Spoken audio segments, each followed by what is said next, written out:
Nesse vídeo eu quero comparar com vocês os principais ETFs para se investir no exterior, para diversificar parte da sua carteira de investimentos no exterior. Comparar ETFs americanos com ETFs brasileiros e te dizer a minha opinião dos prós e contras. Então vem comigo. Bom, como você pode observar aqui nesse gráfico do dólar frente ao real, hoje a gente está inserido como investidor no seguinte contexto. Um contexto onde o dólar não para de subir, numa tendência forte de alta desde maio desse ano. Sendo que se você pegar o ano todo, desde esse fundo aqui em janeiro, o dólar já se valorizou mais de 15%, alcançando agora os 5,60. Não bastasse isso, tá vendo essa linha azul aqui? Ela é uma média móvel de 200 períodos. Pega 200 períodos. É uma média móvel que, com moedas e commodities, funciona muito bem para você entender qual é a tendência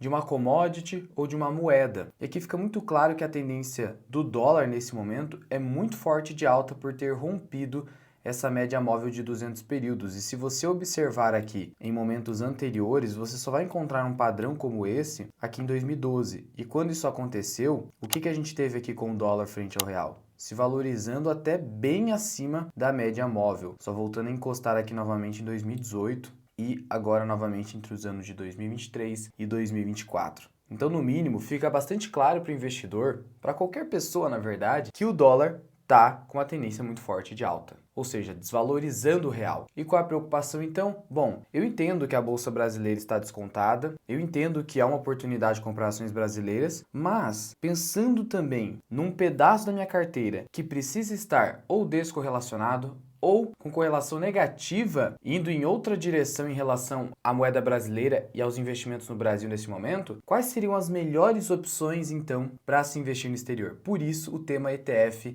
ganha tanta importância. E ainda há outro detalhe que eu preciso ser honesto aqui com vocês. Aqui está o Ibovespa. Se você olha para o Ibovespa desde 2016, ele se valorizou, né? Claro, aqui eu estava em 37.497 pontos, algo próximo disso. E hoje o Ibovespa está aqui em 123 mil pontos. Então houve sim uma valorização nesse período. Foi uma grande valorização? Na verdade é que não, porque o Ibovespa já está há alguns anos aqui andando de lado. Sim, eu sei, o Ibovespa não necessariamente reflete a performance da sua carteira de ações, mas é ele que é adotado no mundo inteiro como uma referência. E não só ele, como também o EWZ. E aí a gente tem aqui uma métrica que acaba preocupando uma parcela dos investidores, que é a seguinte: o EWZ, ele é um ETF que acaba tendo a performance do Ibovespa, não é bem o Ibovespa, mas é um índice parecido com o Ibovespa, mas em dólar. Então, aqui a gente tem o que no gráfico do EWZ? A variação do Ibovespa, não é o Ibovespa, mas é muito similar, em dólares. E o que a gente teve nesse mesmo período de 2016? A gente saiu aqui dessa região de preços para essa região, ou seja, não teve alta. E se a gente pega 2008, crise do subprime, a gente teve uma queda. Isso significa o quê? Que em dólares as ações brasileiras na média não subiram. Então, como sobreviver a esse cenário? Como ter uma carteira que também se beneficia desse cenário? Porque não é em qualquer momento que o dólar vai se valorizar frente ao real. Por isso que a gente também precisa ter ações brasileiras. Mas também ter uma parte da carteira que se beneficia desse cenário hoje de tendência de alta do dólar frente ao real. Essa que é a ideia. Ser um investidor preparado para qualquer cenário. E é assim que entra a ideia dos ETFs. E aí, antes da gente prosseguir na análise dos principais ETFs que eu trouxe aqui para vocês, você precisa entender rapidamente o que é um ETF. ETF é uma sigla em inglês, para variar, no mercado financeiro todo mundo quer ficar ali inserindo siglas em inglês, mas é uma sigla que significa Exchange Traded Fund, ou seja, é um fundo negociado na Bolsa de Valores. Você que gosta eventualmente de investir através de fundos de investimento, você vai lá, abre a conta na sua corretora, pega lá as opções de fundos de investimento e investe através daqueles fundos. Só que aqueles fundos não estão na Bolsa de Valores, eles estão na corretora. A corretora está distribuindo cotas daquele fundo, mas ele não está na Bolsa de Valores. Já o ETF está na Bolsa de Valores, assim como, sabe o quê? Os fundos imobiliários. As cotas são negociadas na Bolsa de Valores. Só que as cotas dos ETFs possuem algumas diferenças. Não são cotas fechadas como as cotas de um fundo imobiliário. No ETF, você não tem ali ágio ou deságio em relação ao índice que esse ETF vai seguir. Eu não vou entrar em maiores detalhes técnicos disso, teria que ter uma aula só para isso, mas o que você precisa entender é o seguinte: são fundos que eu consigo comprar as cotas e vender as cotas na bolsa de valores. E o legal desses ETFs é que você consegue se expor no mercado americano, global ou qualquer outra região do mundo, sem precisar eventualmente ter uma conta global. Você pode ter, vou explicar aqui os benefícios e, entre aspas, desvantagens, para que você tome a sua própria decisão de forma consciente. Mas você também pode fazer isso comprando ETFs brasileiros, se for do seu gosto, você vai decidir isso. Mas qual seria a principal vantagem de comprar um fundo de investimento com cotas negociadas na Bolsa de Valores? A vantagem é a seguinte: eu consigo me expor a carteiras teóricas dos principais índices globais. Eu consigo também me posicionar em índices mais globais, mundo inteiro. Então eu tenho essa vantagem, de forma completamente passiva e com baixo custo. O que é passivo? Eu não preciso ficar ali escolhendo ações. Eu compro a cota do ETF e já estou exposto. Não preciso ficar diversificando, essa que é a ideia. E não só isso, eu não preciso acompanhar o balanço das empresas que estão naquele fundo. Então eu não preciso fazer acompanhamento de ações. Então é um investidor que quer mais tranquilidade, ainda mais em mercados cada vez mais eficientes, como são os mercados globais, ok? Então, feita essa explicação breve de ETFs, vamos então analisar aqui os principais ETFs para que então você tome uma decisão consciente. Começando aqui pelo ETF VT, que é um ETF da Vanguard.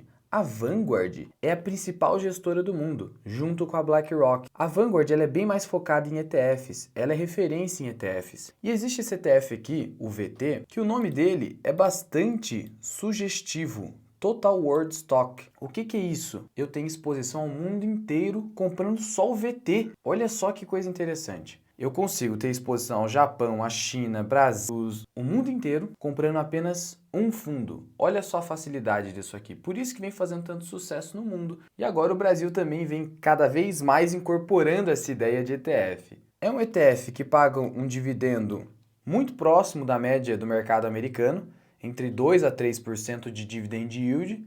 Sim, você não encontra no mercado americano ou no mercado global, com raras exceções, um dividend yield de 7, 8, 10% como você encontra aqui no Brasil, porque no Brasil há um estímulo ao pagamento de dividendos, que é o quê? Ora, no Brasil a gente não tem o dividendo sendo tributado, lá fora a gente tem tributação. E aí eu quero comparar esse ETF VT com o ETF brasileiro, que é o WRLD11. Por quê? Porque o WRLD11 é um ETF brasileiro que também te dá exposição global, eu vou te explicar como. Assim como o VT. Mas vamos começar aqui com o VT, indo diretamente na fonte, que é o site da própria Vanguard, onde ela trata desse ETF.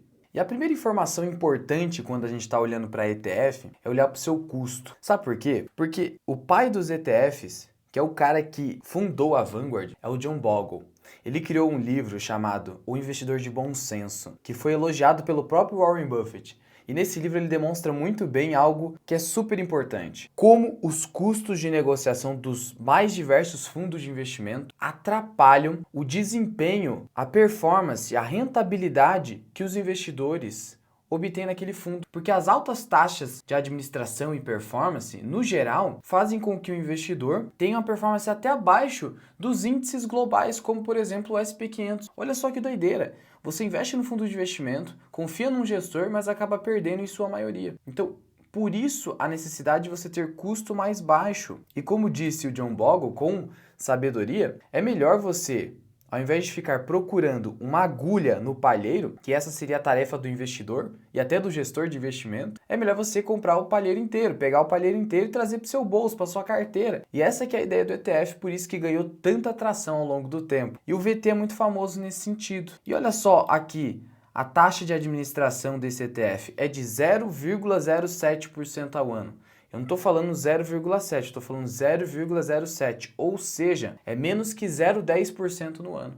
É muito menos do que 1% ao ano. Então isso aqui faz com que o custo seja tão baixo no ano inteiro que esse custo se torna bastante marginal quando a gente olha para a performance da sua carteira. E vale ressaltar o seguinte: quando você olha para a performance do fundo e das cotas do ETF VT, ele já está descontado essa taxa de administração, já foi descontada. Então, é uma taxa realmente muito baixa. E como que o ETF consegue fazer isso? Porque ele simplesmente copia um índice, que é o índice Total World Stock. Então, ele só copia esse índice. Além disso, o volume de dinheiro é tão grande dentro do VT e dos ETFs da Vanguard que ela consegue ter lucro mesmo cobrando uma taxa tão baixa. Algo que você não vai encontrar no Brasil, porque o Brasil ainda não tem tanto dinheiro nos ETFs. Aí as gestoras de ETFs no Brasil precisam cobrar um pouco mais para a gente poder ter um negócio viável para elas também. É que lá fora tem muita grana envolvida. Aí puxando um pouquinho aqui mais para baixo, para te mostrar a composição da carteira ou do portfólio do VT, o que a gente tem? Número de empresas, 9.823. Você está muito diversificado.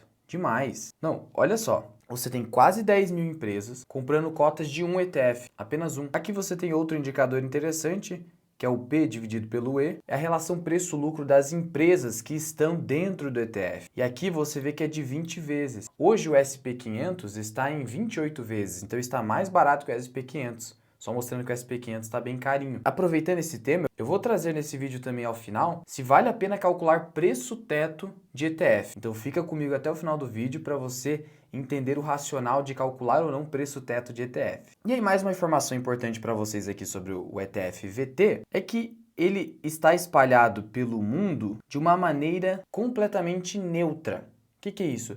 Ele não faz um tipo de ponderação com base em critérios da própria gestora. Não, ele investe o capital dos cotistas, o dinheiro dos cotistas, com base no peso que cada região do mundo tem na economia mundial. O que eu quero dizer com isso? Se os Estados Unidos têm uma representação de 60% de todas as empresas das bolsas de valores mundiais, então o ETF VT vai investir 60% em Estados Unidos. Ah, e se for a China que passou a deter 60%? Então o VT vai investir 60% na China. Ele vai acompanhar a evolução da economia mundial. Então, é uma exposição completamente neutra, sem nenhum viés. Só acompanha o crescimento, o peso das economias mundiais ao longo do tempo. Então, é a maneira mais passiva que você vai ter de realmente se expor em ações no mundo. E olha só como é que está hoje. Mercados emergentes, quase 10%. Europa, 15,6%. Pacífico, 10%. Aí olha só América do Norte, 64%. E aí, quando você vai aqui em mercados, separadinho, bonitinho, Estados Unidos sozinho, 61,9%. Japão, 6%. A China, quase 3% apenas. Reino Unido, 3,7%. Índia, 2,2%. Austrália, quase 2%. Canadá, que é a América do Norte, 2,7%. E aí você vai procurar Brasil aqui, chega a ser uma piadinha, né?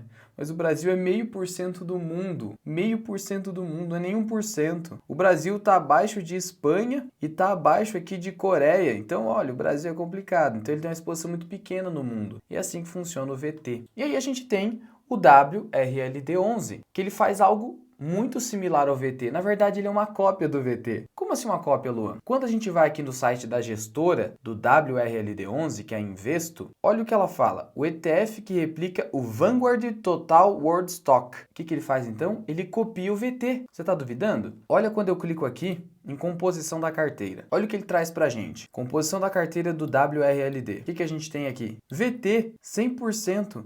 Então, basicamente, a gestora Investo criou um ETF para que os cotistas tenham exposição ao VT sem a necessidade de abrir conta global lá fora, conta internacional lá fora, comprando nas próprias corretoras brasileiras o WRLD, que já se expõe ao VT. E aí você poderia se perguntar qual seria a vantagem, além dessa simplicidade, de você não precisar ter uma conta no exterior. Ainda mais porque a taxa de administração desse fundo aqui é de 0,3% ao ano, com um patrimônio líquido bem inferior. Nem chega aqui à casa dos bilhões de dólares. E aí você poderia se perguntar, não faz sentido, né? Eu vou pagar uma taxa maior se lá eu pago 0,07? Mas aí é que tá. Você precisa considerar os custos de se investir no exterior. E esses custos são basicamente dois. Pode ter outros ali a depender da corretora, mas são basicamente dois. Um primeiro custo é um custo tributário. Esse custo tributário é do imposto sobre operações financeiras. Como a operação de câmbio que é eu pegar o real e transformar para dólar, ou dólar transformar para real, como ela é considerada pelo Brasil, pelo governo brasileiro, uma operação financeira, incide um imposto, que vai ter uma taxa de 0,38% se eu pegar o real e transformar em dólar para investir, ou vai ser de 1,1% se eu transformar real para dólar, não para investir, seja para fazer saques, para gastar, cartão, esse tipo de coisa.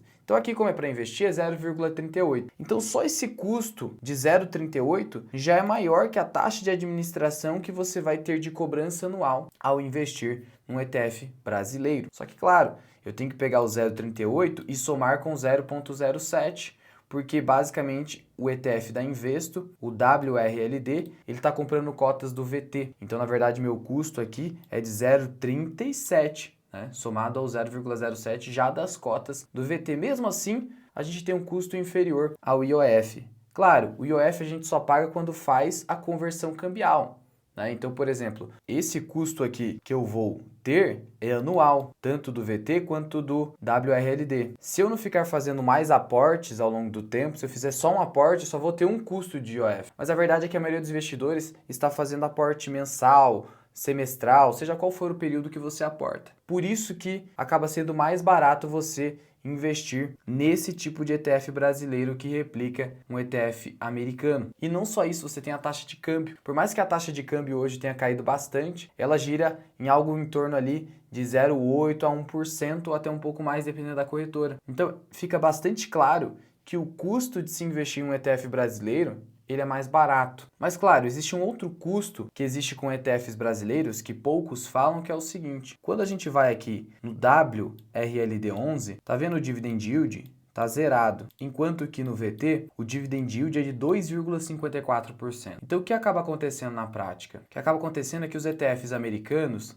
eles pagam dividendos. Já os ETFs brasileiros que replicam ETFs americanos, eles não pagam dividendos. Então esses ETFs aqui são chamados de acumulação, porque eles não distribuem dividendos. Já os ETFs aqui americanos, eles são chamados ETFs de distribuição, porque eles pagam, distribuem dividendos. Entendeu a diferença? Qual que é melhor? Para acumulação é melhor você ter o de acumulação, só que aí vai um detalhe. Não significa que esse ETF aqui tem uma vantagem tributária sobre esse ETF aqui nesse sentido. Sabe por quê? Porque por mais que o dividendo americano seja tributado na fonte pagadora, como esse ETF aqui basicamente só comprou cotas desse ETF aqui, ele já foi tributado aqui. Então, se fosse para tributar aqui novamente, seria uma dupla tributação. Então não faz sentido. Mas o que acaba acontecendo então é o seguinte: se ele é um ETF de acumulação, esses dividendos que seriam distribuídos para os cotistas aqui do Brasil, eles são incorporados na cota. Então isso gera uma valorização maior da cota, pelo menos esperada. E aí, o que vai acontecer no futuro quando eu vender essas cotas para viver de renda, se for o caso? Aí vai gerar um problema que é o quê? Uma tributação maior, porque daí como eu inseri o dividendo como ganho de capital da cota, esse dividendo que no Brasil não seria tributado, porque aqui no Brasil a gente ainda é isento, ele vai ser tributado lá na frente. Mas o custo também não é tão alto. Por isso que mesmo com esse custo de imposto diferido, que foi prolongado ao longo do tempo, a verdade é que investir via ETF brasileiro é mais barato na prática. Então por que eu iria preferir investir no ETF americano? Porque eu quero ter dinheiro realmente em dólar. Por quê? Aí que está a diferença. Aqui meu dinheiro está em dólar, aqui está em reais. Aqui é um investimento brasileiro, aqui é um investimento americano de fato. Então, se eu quero ter a proteção total contra o Brasil de alguma forma, diversificar efetivamente, aí você mesmo com um custo maior, daria preferência para o ETF efetivamente americano.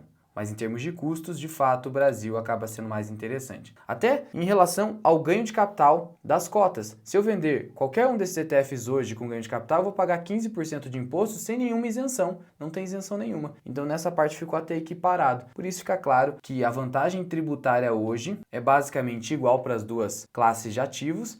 O que sobra é a vantagem de custos de operação, cambial e imposto sobre operações financeiras, que também é uma desvantagem tributária quando a gente olha para o investimento diretamente no exterior. E aí, só reforçando a expectativa de retorno do WRLD11 versus o VT, você vai aqui no Google, digita o WRLD11 e ele é um ETF novo. Então ele começou aqui em outubro de 2021, entregou um retorno de 7,98% em dólar, tá?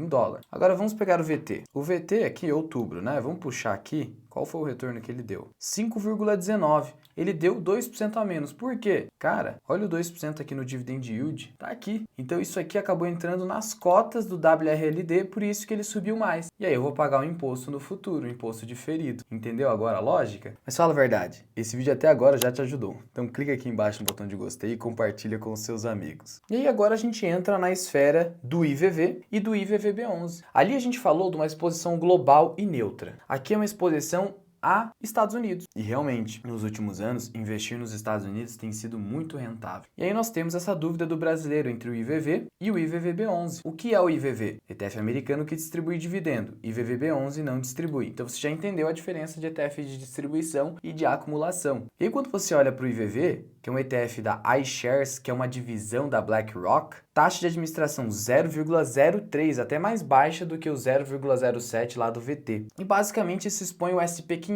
E o que é o SP500? O SP500 é o principal índice global das ações americanas, as 500 maiores empresas em termos de capitalização de mercado, em tamanho de empresa. Essas empresas estão nesse índice e elas representam o mercado americano. E o IVV segue esse índice. E aí, quando você clica aqui em Holdings, você tem mais de 500 empresas. No topo a gente tem a Microsoft, depois a Nvidia, depois Apple. Então você tem exposição às principais ações globais, as mais importantes, as que mais entregaram retorno, as que dominam o mercado de tecnologia. E IVVB11 faz o que então? Acho que você já pegou. Ele compra cotas do IVV. A taxa de administração dele é de 0,23. Quando a gente vai aqui em ativos, o que ele tem? Um pouco de caixa em reais, um pouco de caixa em dólares e 99,85% do patrimônio, que hoje é bem grande no IVVB11, são cotas do IVV. Então ocorre a mesma coisa entre VT e WRLD. E aí vamos fazer uma continha aqui de taxa de administração, já que você entendeu a lógica. Aqui é 0,23. Aí você soma com o custo do IVV, 0,26, que é 0,03. Só que só esse custo aqui já compensa em relação ao IOF, que é de 0,38. Então, de novo, IVVB11 é mais barato e até mais simples. Só que é a mesma ideia. Comprando IVV, eu estou exposto diretamente. Comprando IVVB11, eu não estou exposto diretamente. É aquela mesma ideia. Então, vai depender do que você quer. Ah, Luan, dá para ter tanto SP500 e exposição global na mesma carteira? Até dá, você vai ter sobreposição. Esse site aqui, o ETF Research Center, vai te mostrar a sobreposição que é de 53%. Passou de 50% é uma sobreposição alta.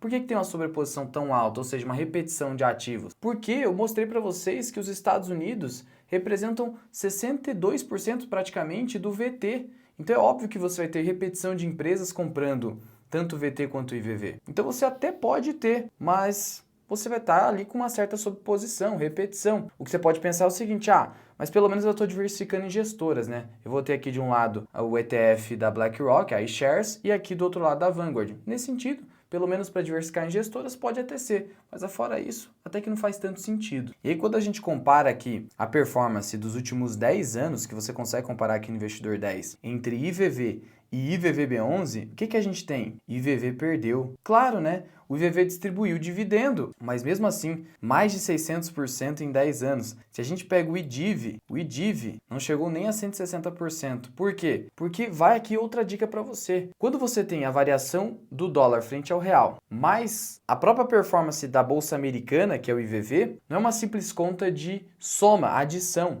Vou somar 50% que teve de valorização do dólar, mais 200% que teve de valorização da Bolsa Americana. Não é assim, é uma multiplicação. Então você tem algo muito exponencial investindo numa moeda que se valoriza frente ao real. Por isso essa grande diferença aqui entre índices. Mas, de novo, não necessariamente essa performance maior do IVVB11 é uma grande vantagem.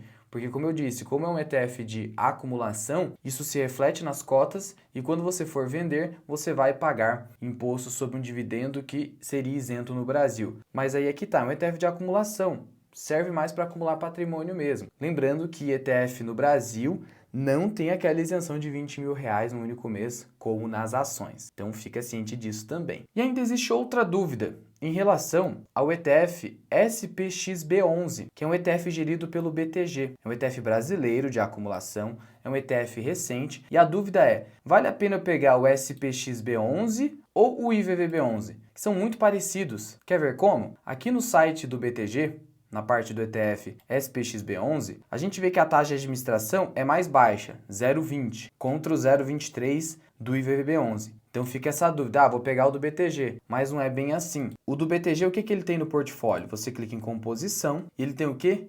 VO, outro ETF da Vanguard, que tem a mesma taxa de administração do IVV. Então, nesse ponto, é aquela história, fica elas por elas. Mas ainda a taxa do SPX acaba sendo mais interessante, um pouquinho mais interessante. Só que mesmo assim, eu particularmente daria preferência ao ETF IVVB11. Por quê? Porque ele tem muito mais liquidez, muito mais liquidez. Quando você vai na sua corretora e compara o book de ofertas do IVVB11 e do SPXB11, você vai ver a diferença de spread. E aí, esse 0,03 de economia ao ano não vale tanto a pena quando você olha para isso. O dia que o ETF do BTG ficar bem mais líquido, aí você vai ter sim uma vantagem. Sendo que, como eu disse, o VO tem a mesma taxa de administração ao ano do IVV. E aí, antes de te responder como você calcula preço-teto de ETF, se vale a pena fazer isso, eu quero te convidar a conhecer o Formação Mirai Investing, que é o nosso treinamento que está na terceira turma, treinamento mais completo de finanças e investimentos que você vai encontrar. Abrimos as matrículas recentemente e iremos fechar muito rapidamente. Por quê? Não é papinho de vendedor de curso. É que nós temos um suporte que a gente dá comigo, eu não delego para ninguém. É um suporte comigo via WhatsApp, em que eu respondo por áudio se precisar. Respondo todo mundo durante 3 meses após a matrícula. Eu preciso então fechar essas matrículas para poder começar a dar esse suporte. Então eu preciso que você já entre na nossa turma agora para aproveitar todo o nosso trabalho de treinamento. E aí, eu quero te mostrar o que você tem aqui nesse curso. São 12 módulos, aulas gravadas, 40 horas aula. Você tem o módulo 1 que prepara você como investidor ainda iniciante ou até de um nível mais intermediário, as principais estratégias de investimento no módulo 2, módulo 3 saindo da poupança, módulo 4 renda fixa, módulo 5 fundos imobiliários, módulo 6 ações, módulo 7 valuation, módulo 8, noções de matemática financeira. Módulo 9, investimentos no exterior. Tem tudo a ver com o tema desse vídeo. Então, aqui a gente te prepara a investir no exterior. Módulo 10, reserva de valor e Bitcoin. Módulo 11, fundos de investimento. E o módulo 12, tributação. Ainda por cima, todo esse suporte. E veja, esse suporte via WhatsApp não esgota todo o suporte que a gente dá. O acesso ao curso é por 1 ano. E durante esse 1 ano, você vai poder mandar e-mails para a gente de forma ilimitada. Então, não se preocupe com o suporte. É só a questão do WhatsApp que acaba sendo um pouco mais limitada de forma temporal para a gente poder ali abranger outras turmas também. E ainda você tem vários bônus, checklist de ações, fundos imobiliários, valuation e muito mais. Eu tenho certeza que você vai gostar. Link na descrição e no primeiro comentário fixado. Mas e aí? Será que vale a pena calcular preço-teto de ETF? Eu já vi muita gente se perguntando a respeito disso. E a verdade é que não vale a pena. Na verdade, nem há um método de preço-teto, de preço justo, de preço máximo para você comprar o ETF. Sabe por quê? Porque quando a gente olha para os principais métodos de valuation, de fluxo de caixa descontado, dividendo descontado, qualquer tipo de método que eu aplique uma taxa de desconto, esse método leva em conta um fluxo futuro de caixa. Acontece que quando a gente investe em 500 maiores empresas ou quase 10 mil empresas, se eu invisto de forma global, não há como você prever, nem seria um trabalho producente fazer isso, pegar todo esse fluxo de caixa e tentar trazer a valor presente. Seria uma loucura. Perderia completamente a razão de ser de um ETF, que é a ideia de você ser um investidor passivo, que não fica acompanhando empresas individualmente, não fica acompanhando empresas nos seus balanços, não fica preocupado com isso. Você só quer diversificar e acumular apenas isso. Agora, o que você poderia eventualmente fazer para não pagar caro demais um ETF? Olhar para o índice que aquele ETF está seguindo. Então, por exemplo, S&P 500. Hoje está negociando em mais de 28 vezes lucro, o índice preço-lucro de mais de 28 vezes. A média do S&P 500 é abaixo de 25, então está acima da média. Então aí você poderia entender, puxa, agora está um pouco caro, então eu vou reduzir o tamanho do meu aporte em S&P 500. Mas quando a gente olha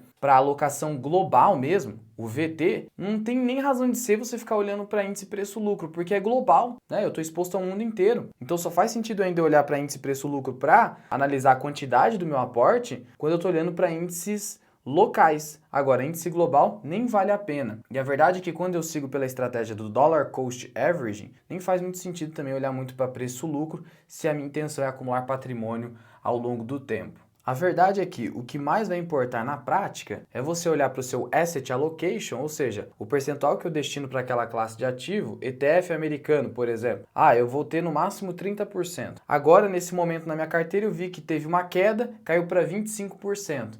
Então eu vou aportar, porque meu asset allocation para aquela classe de ativo é de 30%. Essa que é a ideia. Então não fique muito preocupado com preço teto ou valuation de ETFs. A ideia é simplicidade e tranquilidade. Se não, nem faria sentido você seguir pelo caminho dos ETFs, mas sim escolher individualmente a sua ação para fazer o valuation. Qualquer dúvida, deixa aqui embaixo nos comentários e já clica aqui embaixo no botão de gostei. Fui!